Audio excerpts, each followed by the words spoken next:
EA Sports coverage of the NFL playoffs brings us to the desert Southwest, Glendale, Arizona, and State Farm Stadium. Ahead, we'll decide the second entrant to next week's NFC title game as we've got a great one in store between the Green Bay Packers and the Arizona Cardinals.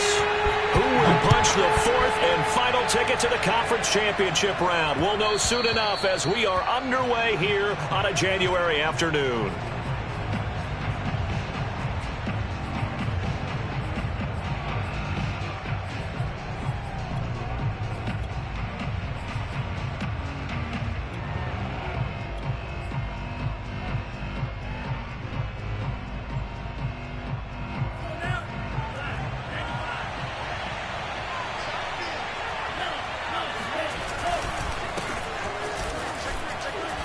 Muscles him off.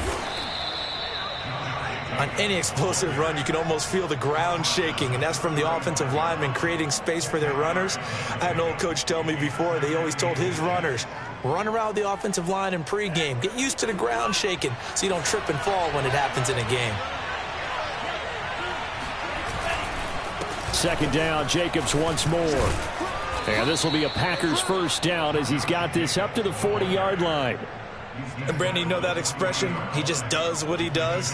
It sounds trite, doesn't it? But in this case, it's perfectly apt. This is one of the better runners in the NFL. And all he does is just find avenues, find ways to pick up key first downs and big runs.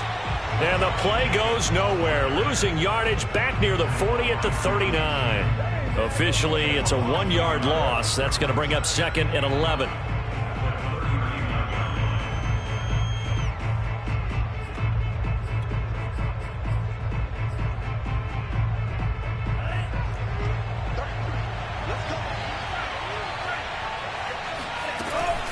They will run out of the gun with Jacobs. And he's going to bull his way forward to the 48.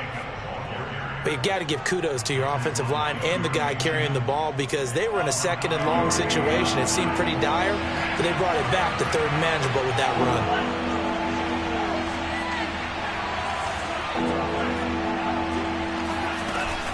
Trying to run for it with Jacobs. And Jacobs, I don't think is going to get there. No, it appears they're going to mark him short of the first. No gain on the play there. A nice job defensively.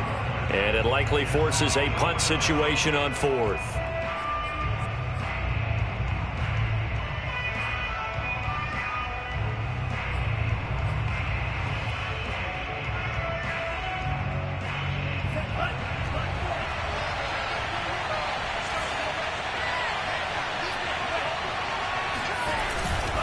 They go with Jacobs.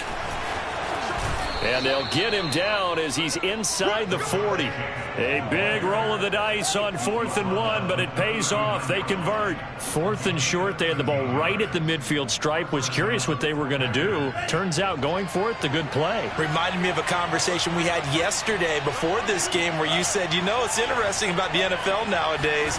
Oftentimes in short yardage situations, they throw the ball. In the old days, they would run it.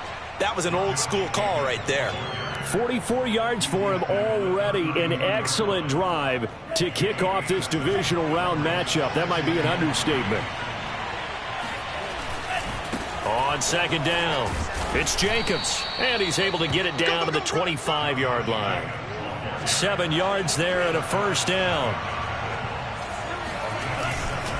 A handoff, Jacobs running to the left. And he'll go out of bounds in the red zone just inside the 20. In the first half, you've got to take some pressure off of this young quarterback, and no better way to do it than to establish the running game early.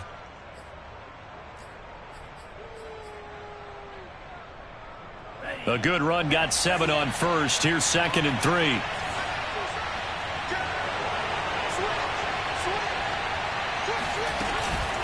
Here's Jacobs from the gun. And they've got it inside the 10 at the 8. It's a 10-yard gain there, and it sets him up now 1st and goal. Here's Jacobs. And he'll work his way closer to the goal line as he's got 5 down to the 3. So the ball position now at the 3. Here's 2nd and goal. They'll run it with Jacobs. And they will stop him after a fairly minimal pickup. 3rd and goal now, mere inches from pay dirt. They'll run with Jacobs. This is a long drive offensively. Wouldn't you hate to end this with just 3 points? Doesn't it feel like during a ball game you have certain narratives going on and there's certain drives that seem to take on just a bit more importance than others? This feels like one of those, doesn't it? To me, 3 points here, a major letdown. This is the time to go and put 6 on the board.